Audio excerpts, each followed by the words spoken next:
Bapak-bapak, ibu-ibu, saudara-saudara kaum muslimin rahimakumullah. Murai di dahan dan koko ayam di kandang, dunia ini penuh dengan berbagai macam kesibukan. Sejak dari petani yang turun ke ladang, pedagang yang berangkat ke pasar, pelajar yang menuju sekolah, sampai kepada pegawai yang berangkat ke kantor, seluruhnya tidak lain untuk mencari sesuatu yang bernama bahagia. Setiap orang menginginkan kebahagiaan, dan tidak seorang pun menginginkan kesengsaraan dalam kehidupan ini. Namun nyatanya tidak setiap orang yang ingin bahagia mengetahui jalan yang harus ditempuhnya untuk sampai kepada kebahagiaan itu. Maka pada kesempatan pertemuan kali ini, saya ingin menyampaikan sebuah hadis dari junjungan kita baginda Nabi besar Muhammad sallallahu alaihi wasallam yang termuat dalam kitab Mukhtarul Ahadits An-Nabawiyah, di mana beliau bersabda, arba'un min sa'adatil mar'i. Ada 4 perkara yang merupakan tanda dari orang bahagia. Saya mau tanya, di antara saudara-saudara yang hadir di sini, apa ada yang kepengen jadi orang sengsara? Seluruhnya tentu ingin mendapatkan kebahagiaan. Maka menurut resep dari Nabi kita, tanda orang bahagia itu 4. Jadi kalau saudara ingin bahagia, harus mempunyai 4 perkara ini. Yang pertama, orang bahagia itu kata Nabi, darun wasi'un. Punya rumah biar bagus asal gede. Enak ngaturnya, daripada sudah punya rumah kecil, adanya di pinggir kali, gubuk, kalau hujan bocor, miring lagi, kiamat. Loh, kalau gitu Islam materialis dong. Hadis ini boleh diartikan dengan makna hakiki, arti yang sebenarnya. Boleh diartikan dengan makna majazi, arti kiasan. Kalau dia diartikan dengan arti kias, maka yang dimaksud darun wasi'un ay qalbun wasi'un. Rumah yang luas tidak lain daripada hati yang lapang. Karena di situ kunci kebahagiaan yang sebenarnya. Walaupun kita cuma tinggal di petak berukuran 2 kali 3 meter, kalau hati kita luas rasanya rumah itu. Tapi biar rumah kita halamannya saja puluhan ribu hektar, ada kolam renangnya, kamar tidurnya tidak lagi terhitung. Kalau hati yang menempati rumah itu sempit, maka akan terasa sempit jugalah rumah itu. Tempat bergantungnya tidak lain adalah hati. Marilah kita mencoba melihat berbagai pandangan orang tentang bahagia ini. Ada orang menyangka bahwa bahagia itu kalau dia mendapatkan harta yang sebanyak-banyaknya. Siapa yang banyak harta, dialah raja. Apa yang dia mau, seluruhnya bisa dibeli. Keamanannya, dia bisa menyewa petugas. Seluruh fasilitas untuk menyenangkan kehidupannya bisa dibeli. Pendeknya, hartalah segala-galanya dalam kehidupan. Sampai ada pepatah mengatakan, innad darahima fil amakini kulliha taksur rijala mahabatan wa jalala. Sesungguhnya harta, dinar, dirham, uang di mana-mana selalu bikin hebat orang yang memilikinya. Coba lihat, orang yang punya duit sama yang enggak punya duit, jangan gaya hidupnya, gaya jalannya aja lain. Wahia lisanun liman arada fasahatan, wahia silahun liman arada qitala. Uang adalah senjata yang paling ampuh bagi orang yang mau pergi perang, dan lidah yang paling fasih bagi orang yang mau bicara. Kalau bicara dengan lidah macet, cobalah bicara dengan harta, lancar. Sampai ada pepatah demikian, segalanya bisa diatur dengan harta.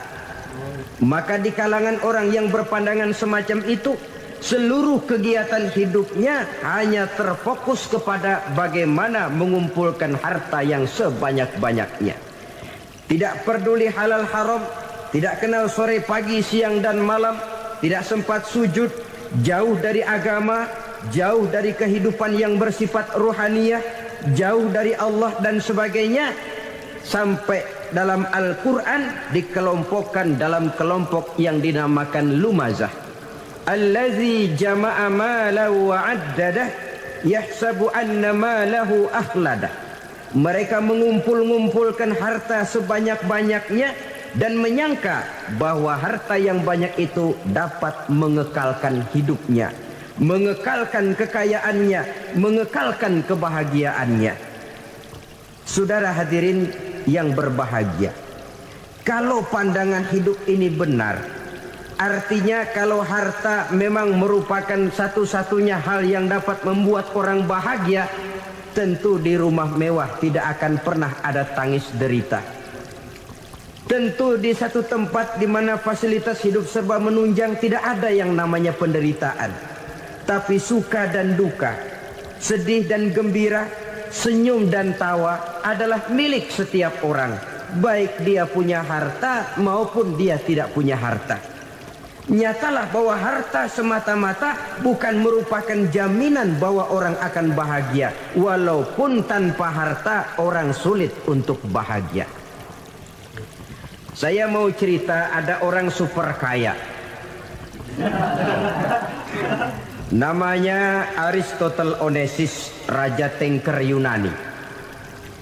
Dia punya kapal tanker saja konon sampai 11 banyaknya. Punya perusahaan penerbangan yang disebut Olympic Airlines. Punya hotel di berbagai kota besar di dunia ini, sejak dari New York, London, Paris, Rome dan sebagainya. Bahkan punya pulau yang dia namakan Pulau Scorpio. Ini kan namanya sudah kaya nggak tanggung-tanggung, punya pulau. Nah, dia punya 2 orang anak, yang satu laki-laki namanya Alexander, yang satu perempuan namanya Maria Onesimus. Seluruh harapannya tertumpah kepada anak lakinya Alexander ini, yang akan meneruskan usahanya, meneruskan kekayaannya, meneruskan dinastinya. Apa yang terjadi? Ternyata anak yang dia harapkan yang bernama Alexander ini mati muda dalam kecelakaan pada waktu dia olahraga. Apa olahraganya? Namanya olahraga anak orang kaya, golongan jet set. Olahraganya olahraga pesawat terbang. Jatuh, ya nggak kapungut, habis mati. Tinggal satu anak perempuannya, Maria Onesimus. Tapi anak perempuan ini juga malah urakan. Terakhir dia pacaran, bahkan kemudian kawin sama orang Rusia. Rupanya Aristotle Onesimus ini broken. Kekayaannya yang berlimpah ruah, perusahaannya yang begitu banyak, siapa yang akan meneruskan? Siapa yang akan menggantikan? Sampai kemudian dia mengurung diri di Pulau Scorpio dan mati di sana secara mengenaskan. Seorang multi jutawan, seorang yang super kaya, mati menyendiri di pulau sepi. Ibarat kata pepatah, anak ayam mati di lumbung. Bukan kekurangan makanan, keurugan makanan. Begitu kehidupan Aristotle Onesimus. Dan banyak orang-orang yang sudah demikian kaya sampai dibingungkan oleh kekayaannya sendiri. Telusurilah kehidupan David Rockefeller misalnya, Henry Ford misalnya, Adnan Khashoggi misalnya. Multi jutawan yang kadang-kadang dibuat keder oleh kekayaannya sendiri. Pantas ketika Imam Ali ditawarkan orang, "Ya Ali, kalau kepadamu disuruh pilih ilmu atau harta, kau pilih mana?" Ya jelas pilih ilmu dong. Kenapa? Pertama, ilmu kalau kita berikan kepada orang lain tambah. Tapi harta kalau kita berikan kepada orang lain kurang. Saudara punya uang 10.000, dibagi orang 5.000, jelas uang saudara berkurang. Tapi saudara punya ilmu diberikan kepada orang lain bisa, saudara pun makin mantap. Tidak lantas jadi bodoh karena ngajarin orang. Saudara bisa Fatihah lalu mengajarkan orang Fatihah. Orang bisa, saudara pun makin hafal. Tidak lantas setelah diajarin orang ilmunya hilang. Begitu datang dia minta orang, tolong ajarin saya Fatihah, udah habis, nggak ada.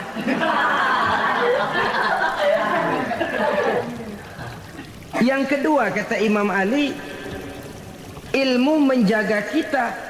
Kalau harta kita yang harus jaga.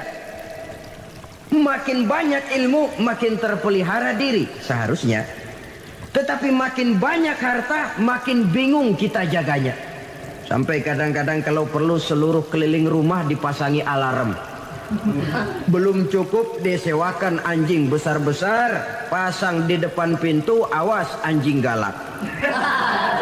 Masih belum cukup juga cari centeng tukang-tukang kepruk jaga rumah. Masih terasa belum aman padahal rumahnya dikelilingi tembok besar. Di balik tembok ada pintu-pintunya tebal.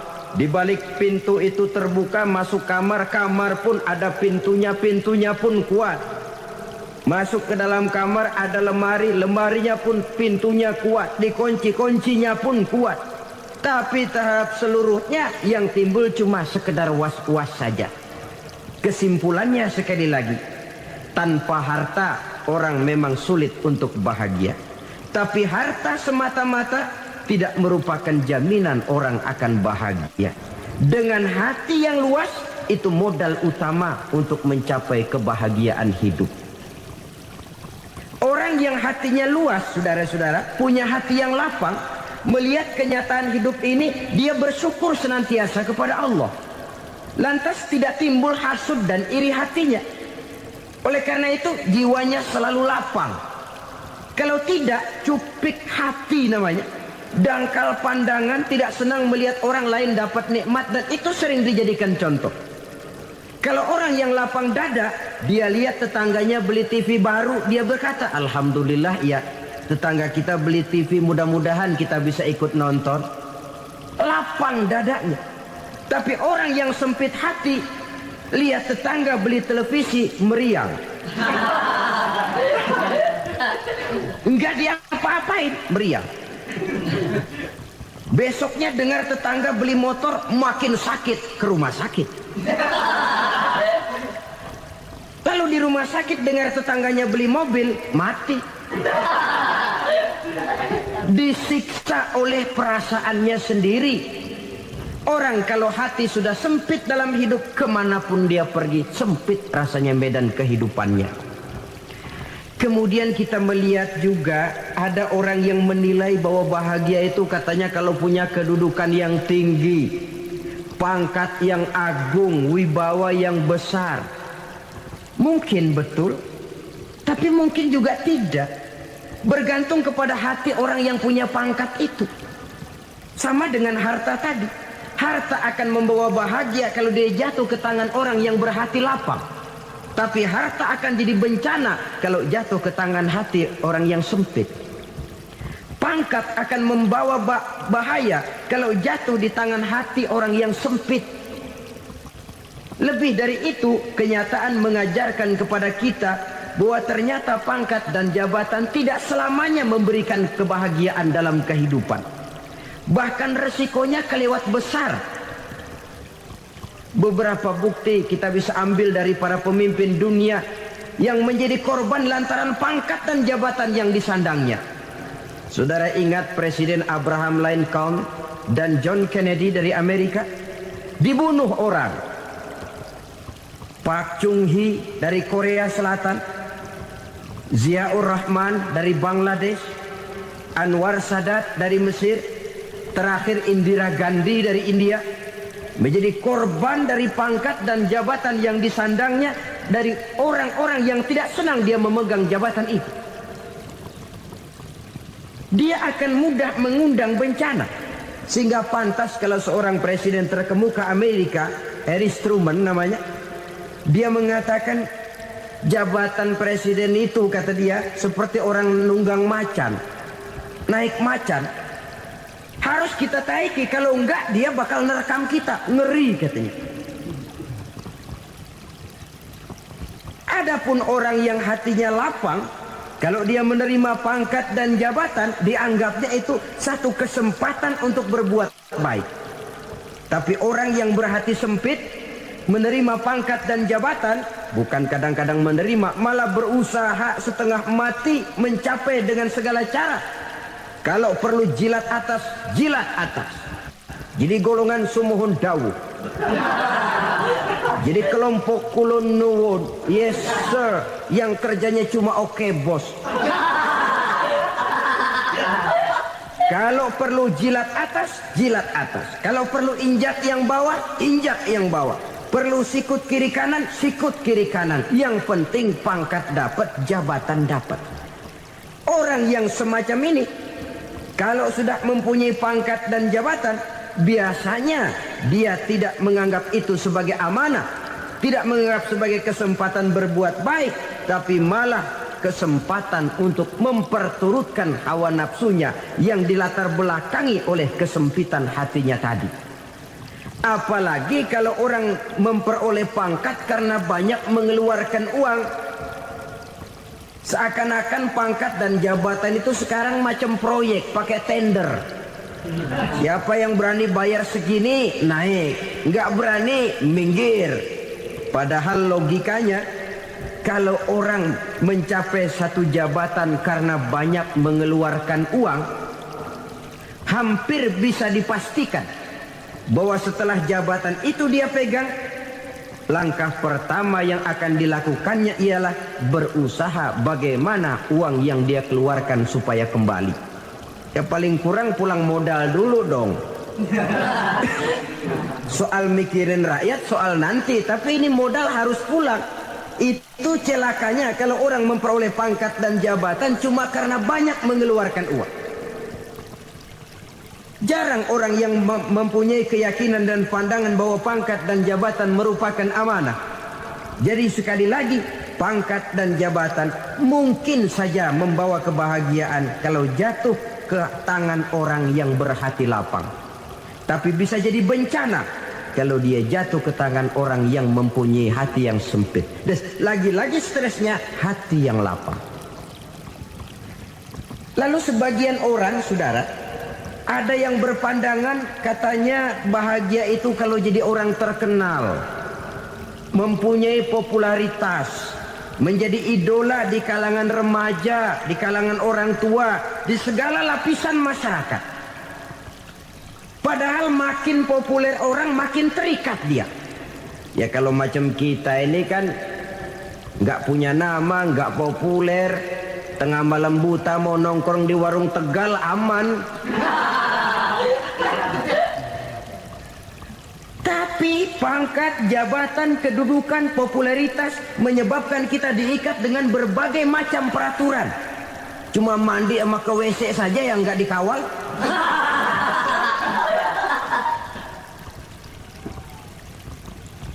Benarkah popularitas, ketenaran membawa kebahagiaan? Mungkin. Ya, tapi mungkin juga tidak. Kenapa? Banyak orang-orang populer yang mengakhiri hidupnya secara tragis. Kita ambil beberapa nama. Di Amerika tahun 60-an ada bintang seksi paling terkenal yang dijuluki sex bomb.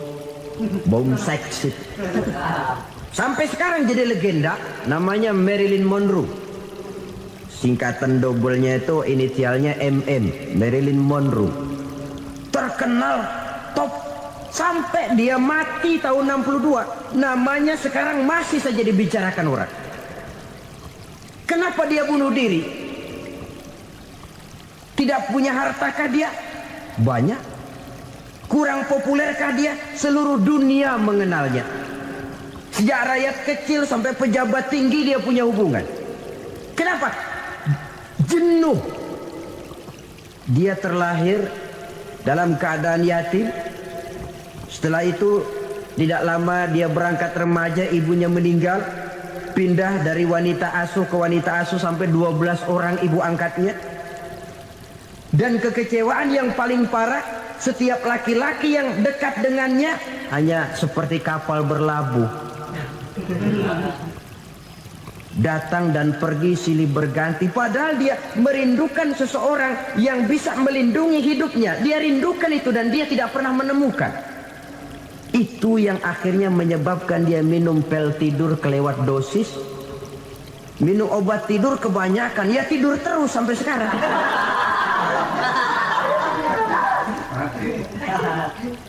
Dia mengakui, saya telah memiliki ketenaran, tapi saya tidak pernah hidup dalam ketenaran itu. Saya pandai main sandiwara, tapi saya ingin hidup dalam alam yang real sebagaimana umumnya orang. Itu yang dia rindukan. Menyusul jejak yang namanya Marilyn Monroe ini, Billie Holiday, saudara kenal tentu, di rumah sakit dirawat. Dia juga minum obat overdosis, mati lagi. Jimi Hendrix minum obat tidur overdosis kelewat batas, mati lagi. Lalu yang menghanyutkan diri di danau, Janis Joplin dan Brian John. Ini orang-orang populer, orang-orang terkemuka yang mengakhiri hidup secara tragis, bukan karena tidak terkenal, mungkin karena sudah saking terkenalnya. Contoh paling belakangan, Bruce Lee. Wah, ini tukang-tukang keprok tentu kenal siapa dia. Sampai sekarang pun tabir kematiannya masih merupakan misteri. Dan yang masih hidup juga menunjukkan gejala yang aneh. Michael Jackson, rumahnya di Beverly Hills itu dijaga sedemikian rupa, dan dia selalu curiga kepada setiap makanan. Harus steril, bersih dari segala macam kimia. Kemana dia pergi, itu tukang-tukang keprok sudah selalu menjaga dan mengawal. Dan dia seakan takut menunjukkan mukanya yang asli. Hingga kalau tampil ke tengah di luar show, dia kadang memakai pakaian yang tidak menunjukkan dia yang sebenarnya. Takut dikenali orang.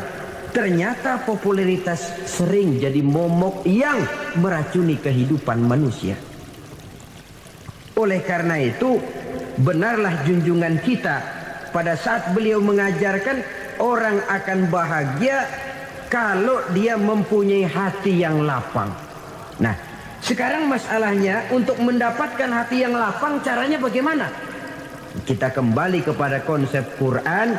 Allah mengajarkan, ala inna bi dzikrillahi tatmainnul qulub.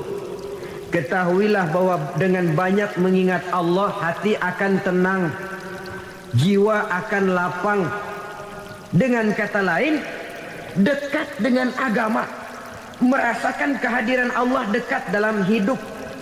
Itu muara pertama untuk mencapai hati yang lapang. Ala inna bi dzikrillahi tatmainnul qulub. Jangan macam orang sekarang ingin mendapatkan ketenangan lalu tapak di puncak gunung, di gua-gua, di tempat sepi. Iyalah kalau nggak ada ular. Kalau tergigit ular berbisa, ketenangan belum, mati jelas itu. Islam positif untuk mendapatkan ketenangan. Ala inna bi dzikrillahi tatmainnul qulubi. Bahwa ketahuilah bahwa dengan banyak mengingat Allah, hati akan tenang, jiwa akan lapang, nuansa pikiran akan luas. Karena yang namanya bahagia ada dimanapun manusia berada. Di kampung ada bahagia, di kota ada bahagia. Di ngarai, di lembah, di gunung, di hutan, di lautan, di angkasa luar. Dimanapun bahagia itu ada kalau kita bermodalkan hati yang lapang ini. Dan hati akan lapang kalau kita dekat dengan agama. Dekat dengan harta buat sementara hati mungkin tenang. Tapi ketenangan yang relatif dan temporer. Apalagi orang tiap kali tambah harta, tiap kali tambah rencana. Itu wajar. Mungkin sebelumnya saudara berpikir, kalau punya duit 5.000 enak nih. Begitu punya duit 5.000, aduh sayang kalau 10.000 aja. Tiap kali tambah harta, tiap kali lain rencana. Makin banyak rencana, makin menjauhkan kita dari yang namanya ketenangan. Padahal ketenangan merupakan unsur utama untuk mencapai bahagia. Dan ketenangan itu bermuara dalam hati manusia. Tengoklah kehidupan ini. Orang yang banyak harta dengan orang miskin, berbedakah rasa sakit yang mereka tanggungkan? Rasanya tidak. Walaupun si kaya tidur di kasur empuk berselimutkan sutra mahal, sementara si miskin meringkuk di balai bambu yang keras dan kasar. Apabila maut datang, dia juga tidak pernah pilih bulu. Maut datang menjemput si kaya di singgasana keemasannya, dikelilingi oleh para pengasuh, dayang dan inang serta para pengawal. Dan maut pun datang menjemput si miskin papa, sehingga ia tergelepar di tepian jalan. Kedua-duanya bernama mati. Kalau nyata bahwa sakit yang ditanggung si kaya tidak beda dengan sakit yang ditanggung si miskin, bukan harta semata yang membuat orang bahagia. Hati yang tenang, jiwa yang lapang penuh kedamaian, karena banyak berzikir dan mengingat Allah, itu merupakan modal utama untuk mencapai sesuatu yang bernama bahagia.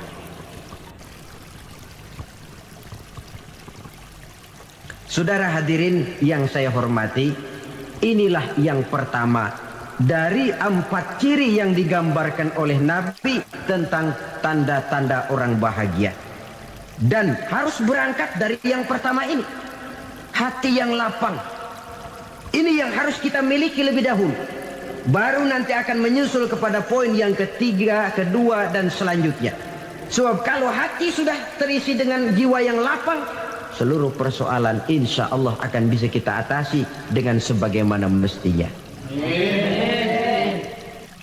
Yang kedua sekarang, tanda orang bahagia menurut baginda Nabi, markabun syariah.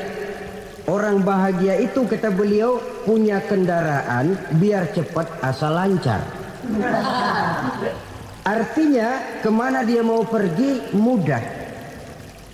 Apa maksud hadis ini? Kalau kita kaji lebih dalam, kendaraan itu kan alat transportasi.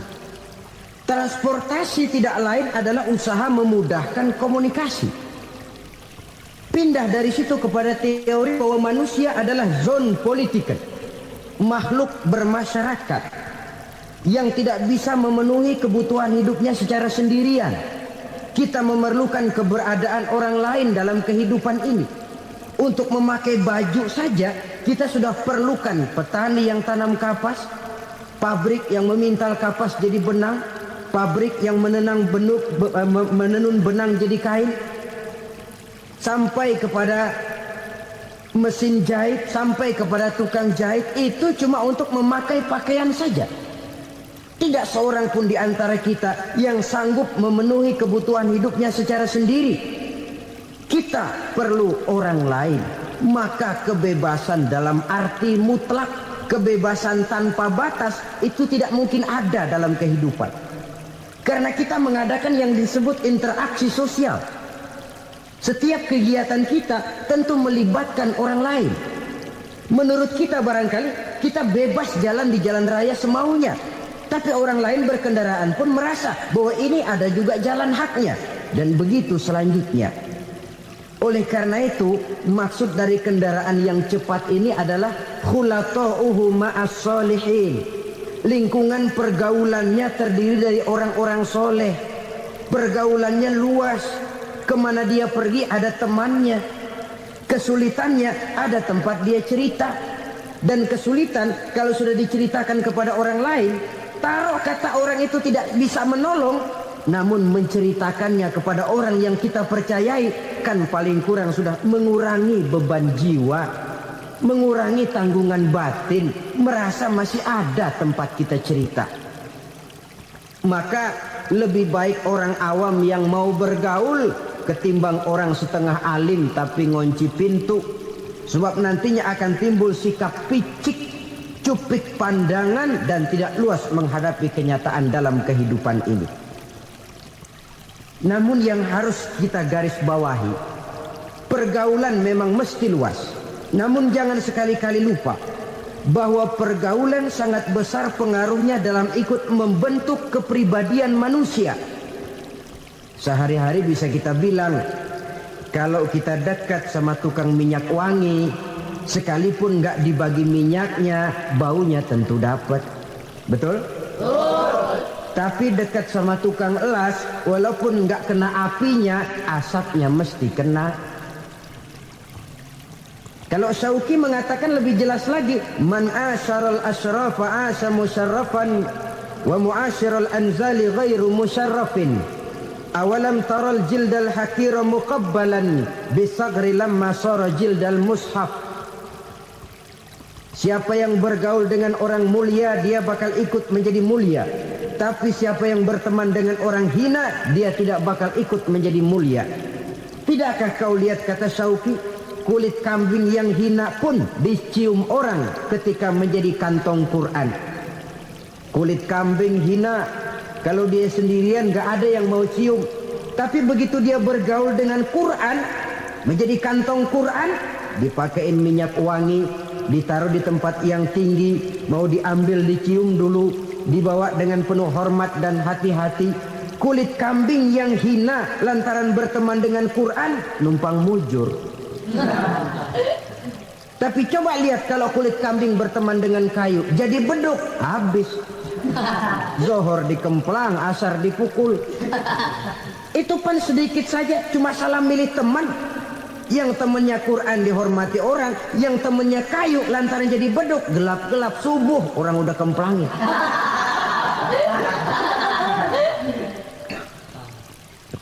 Maka terutama kepada adik-adik remaja yang masih mencari identitas diri, yang ibarat kaset masih kaset kosong, mudah diisi oleh apapun, pandai-pandailah memilih teman dalam bergaul.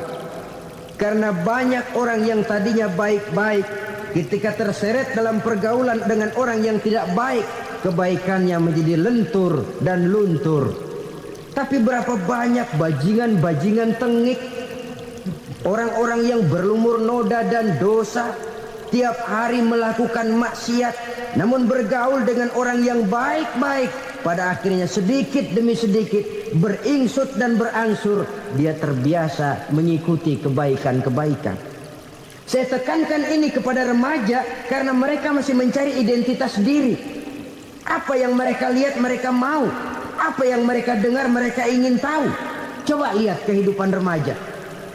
Pulang nonton film Rambo, pengen jadi Rambo, gagah, maunya belekai melulu.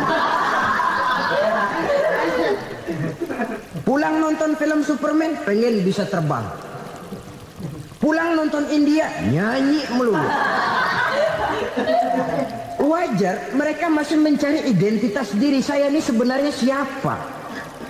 Lingkungan, pergaulan akan membentuk itu. Karena itu pandai-pandailah bergaul, karena ia sangat besar pengaruhnya dalam ikut membentuk kepribadian manusia. Apalagi sifat yang jelek lebih cepat menularnya ketimbang sifat yang baik. Sifat yang baik, watak yang soleh itu lambat sekali untuk menular. Tapi yang tidak baik, kan prosesnya mah kalau remaja biasanya mula-mula dengar. Karena dengar lalu pengen tahu. Karena pengen tahu lalu ngeliatin. Begitu ngeliatin kan pengen nyobain. Setelah nyobain ketagihan. Nah, ini prosesnya. Yang namanya ganja, morfin, narkotik, awalnya kan begitu. Mula-mula dengar, katanya kalau sudah fly to the sky, sudah melayang ke langit katanya, disitulah puncak kebahagiaan. Mulanya cuma dengar. Karena dengar pengen tahu. Karena pengen tahu lalu ngeliat, kumpul sama orang yang suka ngeganja. Setelah ngeliat, nah pengen ngerasain.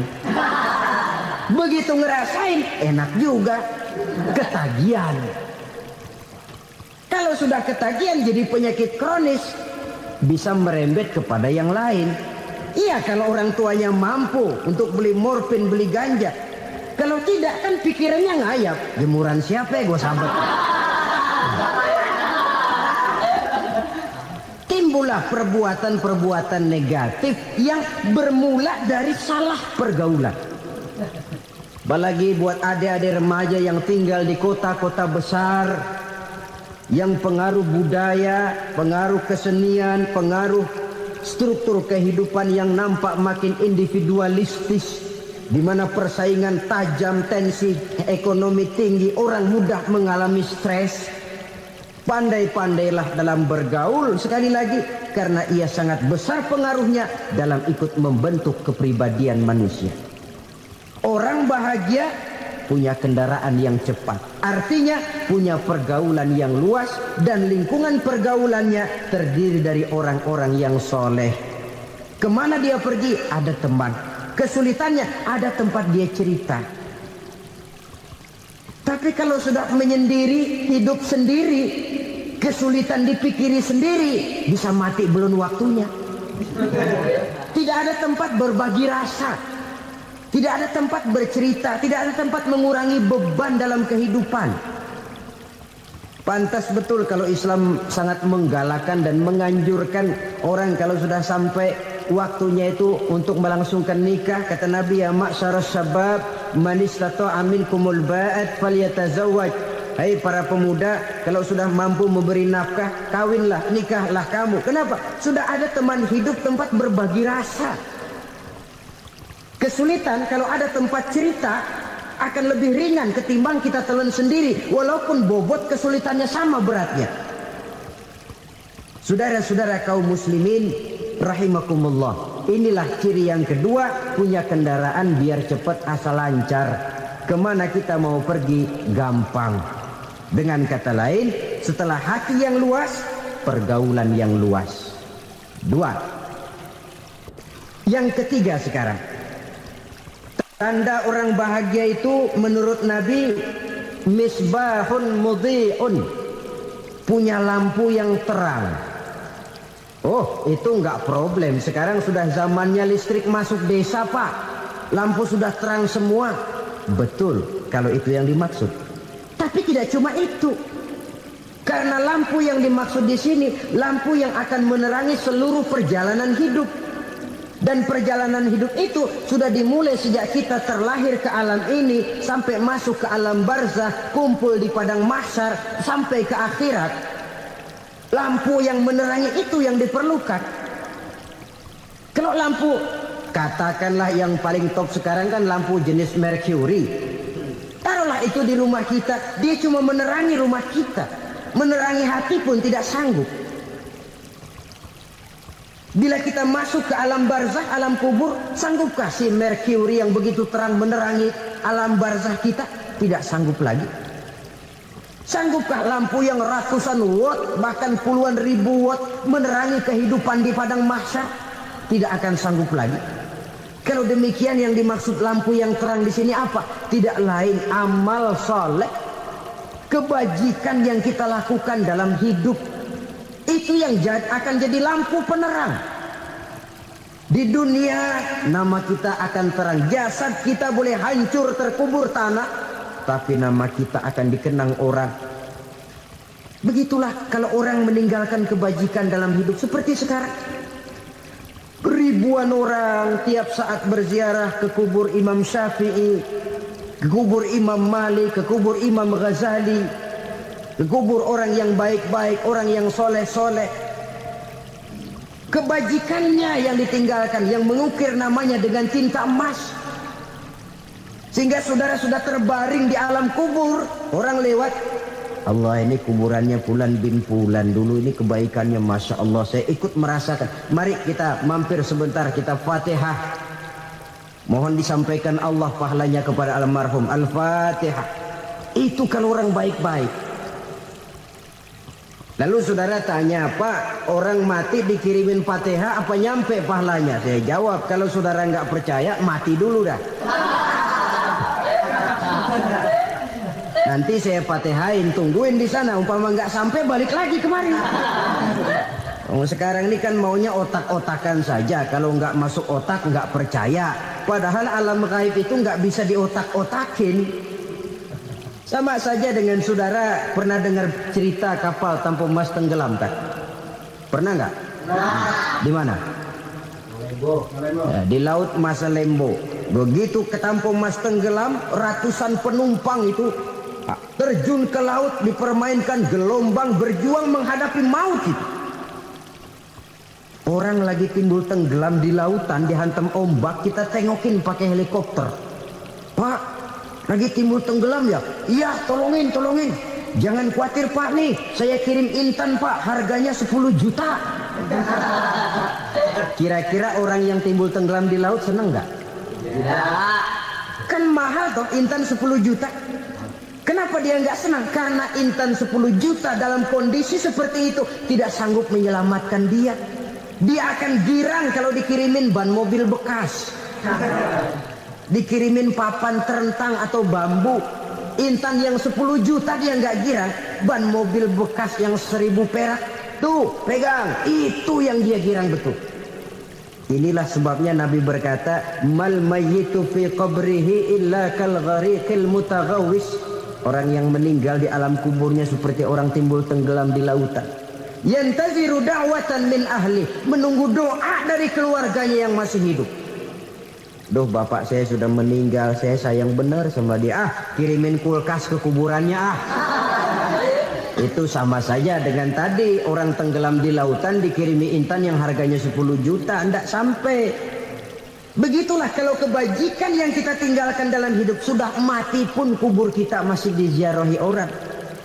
Tapi kalau jahat yang kita tinggalkan, boro-boro lah orang mau doa lewat dekat kuburan kita juga serem. Tuh bajingan no, dulu mati dipendem di situ tuh. Jangan lewat situ, ntar kesurupan, jangan. Lewat saja orang ngeri. Konon lagi membacakan Fatihah dan mengirimkan doa. Hidup pada hakikatnya adalah kesempatan untuk berbuat baik. Maka sekali kesempatan itu diberikan, manfaatkan dengan sebaiknya. Sebab kesempatan kedua tidak akan pernah ada.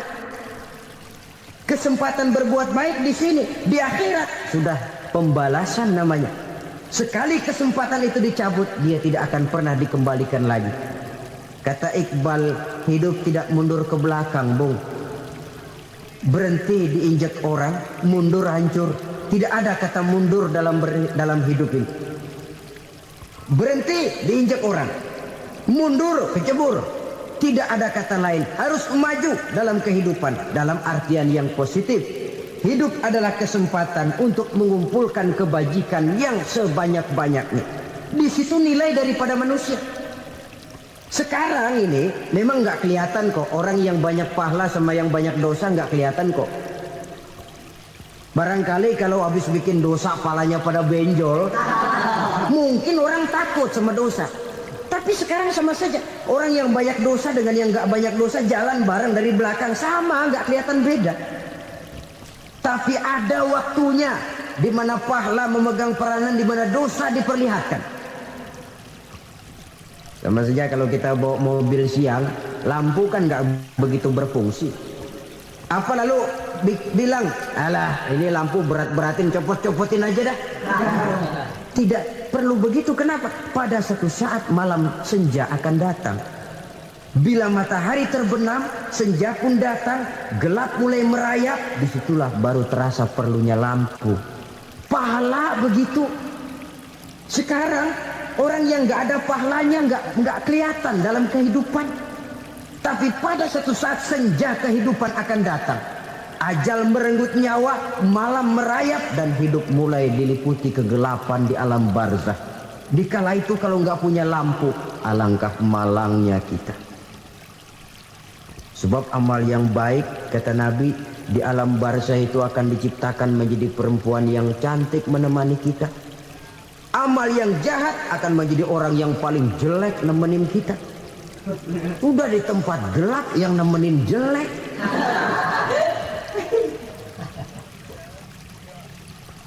Kaum muslimin rahimakumullah. Kalau demikian masalahnya, tergantunglah kita pandai memanfaatkan waktu. Al-waktu kasai, waktu itu cepat sekali. Yang namanya waktu itu tahu-tahu.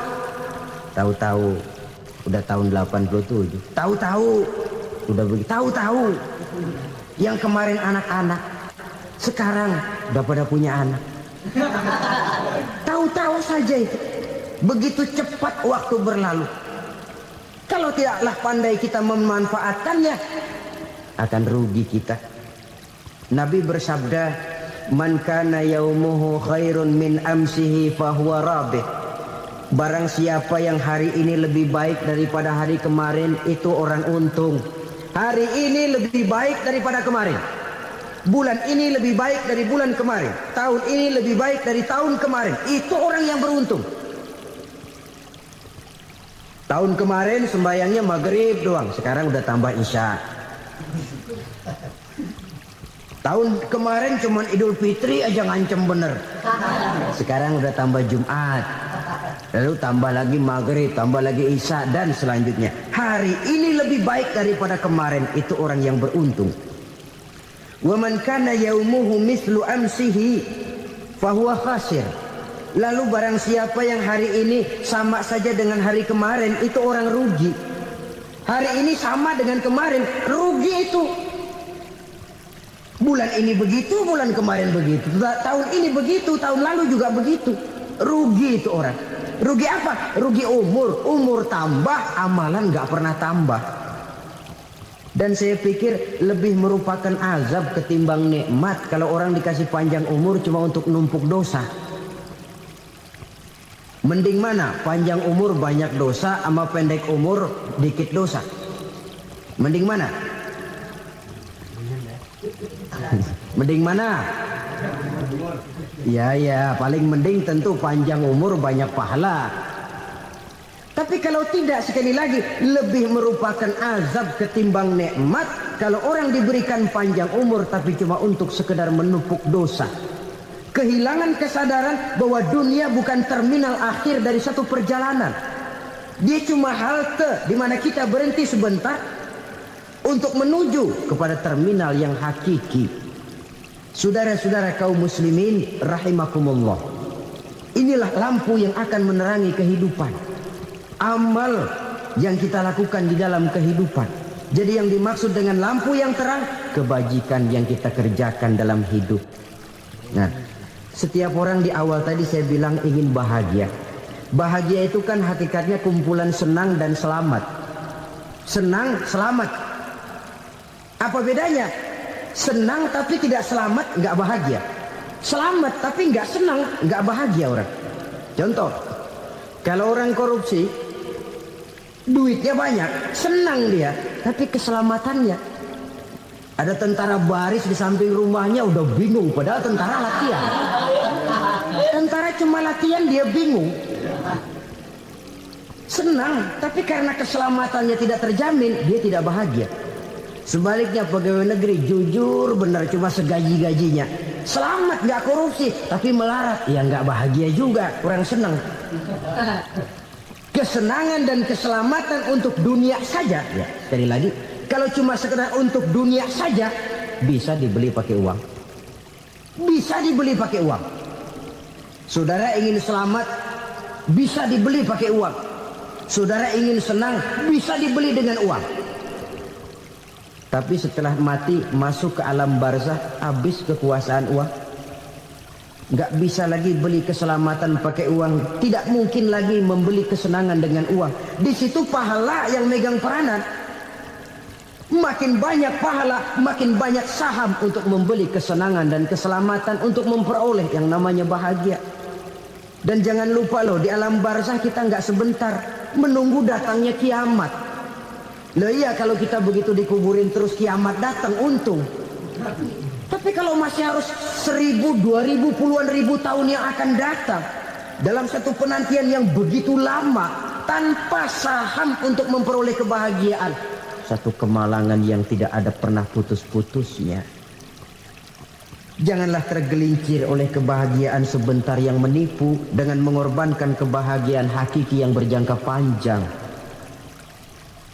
Apa artinya senyum sejenak kalau harus ditebus dengan tangis seumur hidup?